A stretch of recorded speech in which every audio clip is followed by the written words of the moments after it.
Mega organic थाइचुक थाइपों plantation programme खाइजा खातीनि 4 साल नाइथक अर्गेनिक फार्मार प्रोड्यूसर कंपनी लोआजी मुंबाई लेफुंगा अभिचरण हाताय थाइचुक थाइपों बागान कताल न फियोगुई रैखा हास्ते हापांगनि हुकबार तांगबिदिनि मंत्री रतनलाल नाथ पैलाव मंत्री रतनलाल नाथ न रिसातै खुंबचब याफारि लामसुगै नाहारका आबनियागुल थाइपों बुफांबाय थाइचुक बुफांन मंत्री रतनलाल नाथ तैलुई काइरखा मानजाखा टीटीएडीसीनि EM Ranial Debbarma Lefunga block chairman Ranbir Debbarma खबै हुकबार तांगबेदेकनि तांगफांग्रक मानजागलाइखा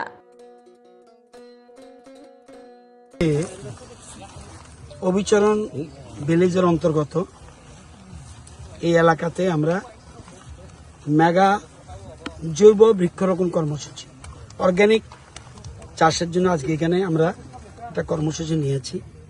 প্রায় 1200-র উপরে আম গাছ, বিভিন্ন ধরনের আম গাছ এবং পিঙ্ক কালার পিঙ্ক জ্যাকফ্রুট এটা আমরা চারা লাগিয়েছি এবং আমাদের ত্রিপুরা অর্গানিক মিশনের পক্ষ থেকে নাইথক এফপিসির সহযোগিতায় আমরা এই কাজটা এই এলাকায় করেছি। উদ্দেশ্য হলো মানুষকে আত্মনির্ভর বানানো, সবাই যেন কিছু রোজগার করে খেতে পারে। সরকার এই জন্য তাদের পাশে দাঁড়িয়েছে। আর অর্গানিকের মূল উদ্দেশ্য হলো পরিবেশ দূষণ অনেকটা কমে, রাসায়নিক সার ছাড়া, রাসায়নিক ওষুধ ছাড়া শুধু জৈব অর্গানিক পদ্ধতিতে চাষটা করছে, এই জন্য সার্টিফিকেট দেয়। আমরা তাদেরকে চাষের জন্য টাকা দিই, আমরা সারের জন্য টাকা দিই, জৈব সারের জন্য টাকা দিই, আরও আমরা বিভিন্ন রকম এফপিসি কোম্পানিগুলিকে জিনিস ক্যারি করার জন্য টাকা দিই, সাবসিডি দিই এবং লক্ষ লক্ষ টাকা দিচ্ছি আমরা। উদ্দেশ্য অর্গানিক চাষের দিকে গুরুত্ব দেওয়া। আমাদের সরকার আসার আগে মাত্র ত্রিপুরা রাজ্যে 2000 হেক্টর অর্গানিক কাল্টিভেশন ছিল, আজকে প্রায় 26,000 হেক্টর এবং 26 হেক্টর জায়গাতে 27,000 মতো কৃষক যুক্ত রয়েছে। আমরা ধীরে ধীরে সবাইকে অর্গানিক চাষ, আমরা অন্য চাষও করছি, কিন্তু অর্গানিক চাষের দিকে গুরুত্ব দেওয়ার উদ্দেশ্য হলো আগামী প্রজন্মের জন্য যে গ্লোবাল ওয়ার্মিং, এই জন্য এটাকে বাঁচানোর জন্য আমরা অর্গানিক চাষ এবং ন্যাচারাল ফার্মিং, এগ্রি ফরেস্ট্রি এগুলোর দিকে গুরুত্ব দিচ্ছি, যাতে এই যে জায়গাটায় আগে আনারস লাগিয়েছিল, কুইন আপেল লাগিয়েছিল, পাম অয়েল লাগিয়েছে, এখন আবার আম গাছ লাগাচ্ছে, এখন আবার কাঁঠাল গাছ লাগাচ্ছে, অর্থাৎ মাল্টিপারপাস স্কিম, সবটাই অর্গানিক পদ্ধতিতে। তো আজকে এই জন্যই আজকে আমি নিজে এবং আমাদের এডিসির ইএম রুনেল দেববর্মা, বিএসসি চেয়ারম্যান আমাদের রণবীর দেববর্মা এবং অর্গানিকের আমাদের মিশনের, আমরা ত্রিপুরা অর্গানিক মিশনের ডাইরেক্টর রাজীব দেববর্মা সহ পুরো আমাদের যারা রিসার্চ করে, রাজীব ঘোষ বা আমাদের আরও ডিডিএ যারা আছে, সবাই এখানে এসেছি আজকে এই চাষের বৃক্ষরোপণ কর্মসূচিতে অংশগ্রহণ করার জন্য। আজকে এখানে আমরা লাগাতে যাচ্ছি, বিশেষ করে আমরা লাগাচ্ছি 1650টি বিদেশি আম গাছের চারা এবং 50টি গোলাপি কাঁঠাল। আমাদের যে কাঁঠাল এতে একটু পার্থক্য, গোলাপি কাঁঠাল এখানে রোপণ করতে যাচ্ছি। এই মঞ্চে উপস্থিত রয়েছেন আমাদের এডিসি এলাকার ইএম রুনেল দেববর্মা মহোদয়, লেফুঙ্গা ব্লকের চেয়ারম্যান রণবীর দেববর্মা মহোদয়, মিশন ডাইরেক্টর রাজীব দেববর্মা মহোদয়, এছাড়া রয়েছেন আমাদের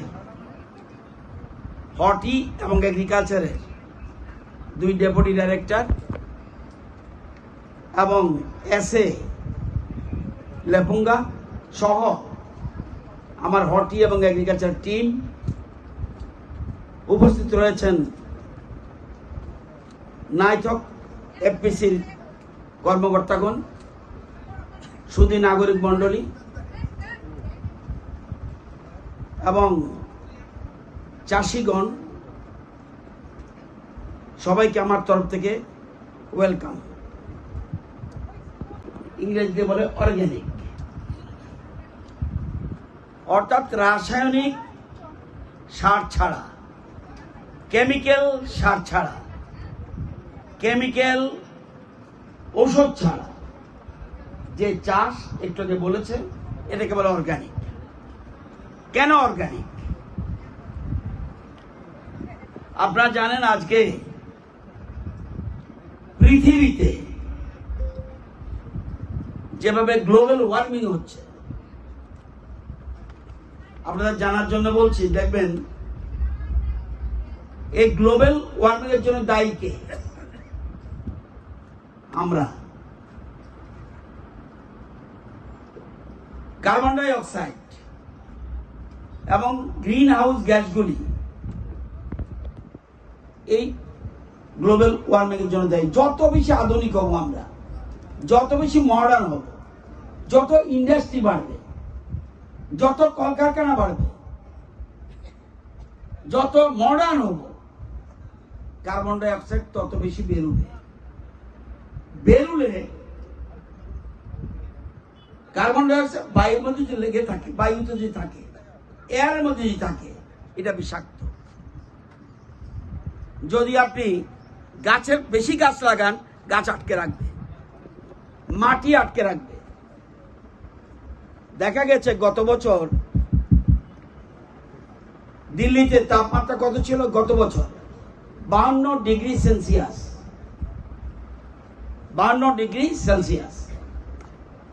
এবার এটা সর্বকালীন রেকর্ড ইন্ডিয়াতে।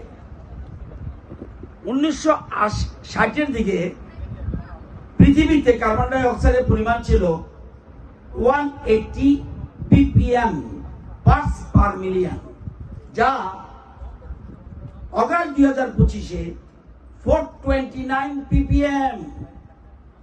যদি এরকম ভাবে চলতে থাকে carbon die oxide, IPCC predict করছে যে 2100 সনে কার্বন ডাই অক্সাইডের পরিমাণ দাঁড়াবে 936 ppm।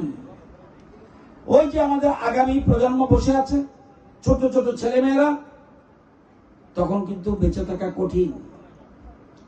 সমস্ত বিষ বাতাসে ঘুরবে।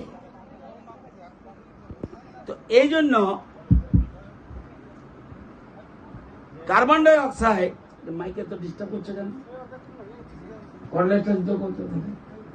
থাকতে পারবো। এই যে আমি কলকারখানা করছি, কতটুকু কোন দেশ, কোন সংস্থা, কতটুকু আমরা কার্বন ডাই অক্সাইড বায়ুতে ছাড়তে পারবো, এই জন্য লিমিট রয়েছে। তো লিমিটের বেশি যদি করে তাহলে পরিবেশ খারাপ হবে, আমাদের বায়ুমণ্ডল খারাপ হয়ে যাবে। এই জন্য এখন আধুনিক দেশগুলি, আমাদের দেশও চলছে, আমরা তীব্রতা আনার চেষ্টা করছি যে কৃষকদের দিয়ে কার্বন যত বেশি আমরা মাটিতে রাখতে পারবো। খুব ভালো করে বুঝতে হবে, আমরা অক্সিজেন নিচ্ছি, ছাড়ছি কি? Carbon die oxide. Carbon die oxide এটা গ্যাস। কার্বন ভালো, কার্বন যত বেশি মাটিতে থাকবে তত বেশি জমি উর্বর হবে এবং উৎপাদন বেশি হবে। আর বায়ুতে যদি ঘুরে আমাদের পরিবেশের জন্য খারাপ। সেজন্য গ্লোবাল ওয়ার্মিং বলছে প্রত্যেক দেশের জন্য লিমিট করা আছে, এর বেশি তুমি কার্বন ডাই অক্সাইড ছাড়তে পারবে না। যেমন দেশকে বলা আছে, সেরকম সংস্থাগুলোকে বলে দিয়েছে এর বেশি না। তাইলে এখন এই সংস্থাগুলি কি করছে? বেশি ছাড়ছে, আমার তাড়াতাড়ি উন্নয়ন হতে হবে, বেশি ছাড়ছে, সাথে সাথে কার্বন ইন্ডেক্স, কার্বন ক্রেডিট আমরা কিনছি। এই কার্বন বিক্রি হয়, এটা জানেন কিনা জানি না, কার্বন বিক্রি হয়। কে বিক্রি করবে? সংস্থার সাথে এমওইউ করতে হবে। আমাদের ত্রিপুরা সরকার আমরা চিন্তা করছি, এমন যখন আমরা প্রধানমন্ত্রী কৃষক সম্মান নিধির মাধ্যমে 2000 করে বছরে 6000 কৃষকদের দিচ্ছি। আমরা ত্রিপুরা সরকার সংস্থার সাথে এগ্রিমেন্ট করে বলবো যে আমরা ত্রিপুরাতে কার্বন ক্রেডিট বানাবো, অর্থাৎ জমিতে বেশি করে কার্বন আটকে রাখবো। তাহলে যদি রাসায়নিক সার আমি দেই তাহলে কার্বন থাকবে না বেশি। তাহলে জৈব সার আমাদের বিভিন্ন ধরনের আছে, climate smart agriculture practice, sustainable farming practice, organic farming, natural farming, agro forestry. এই যে এটা আমাদের পাইনাপলটা অ্যাগ্রো ফরেস্ট্রি। এখানে আমরা ইচ্ছা করলে অন্য গাছ, ওই আম গাছ লাগাচ্ছি। অর্থাৎ বনের সাথে আমার বিভিন্ন ধরনের ফল চাষ যখন হবে তখন এটা বলে অ্যাগ্রো ফরেস্ট্রি। তাহলে জমিতে বেশি করে কার্বন রাখে দিতে পারবো। এই কার্বন আমি ইচ্ছা করে বিক্রি করতে পারবো, বিক্রির টাকা কৃষক পাবে। আজকে আধুনিক সিস্টেম এই। আপনাদের দেখবেন লেফুঙ্গাতে একটা স্কুলের টিচার আছে, সে পিএইচডি এই ব্যাপারে। লেফুঙ্গাতে একজন টিচার আছে নির্মল দেবনাথ, পিএইচডি এই লেফুঙ্গা স্কুলে আছে। সে আরো ভালো জানে এরকম কিছু কিছু পিএইচডি ত্রিপুরাতে আছে। সুতরাং আমাদের এগ্রিকালচার ডিপার্টমেন্ট ঠিক করছি, আমাদের সরকার আসার আগে কত হেক্টর জায়গা ছিল জৈব চাষে, মানে অর্গানিক চাষে? মাত্র 2000 হেক্টর। আজকে কত? 900 গুণ বেড়েছে 7 বছরে। আমরা প্রায় 26,500 হেক্টরে দাঁড়িয়েছি এবং 26,800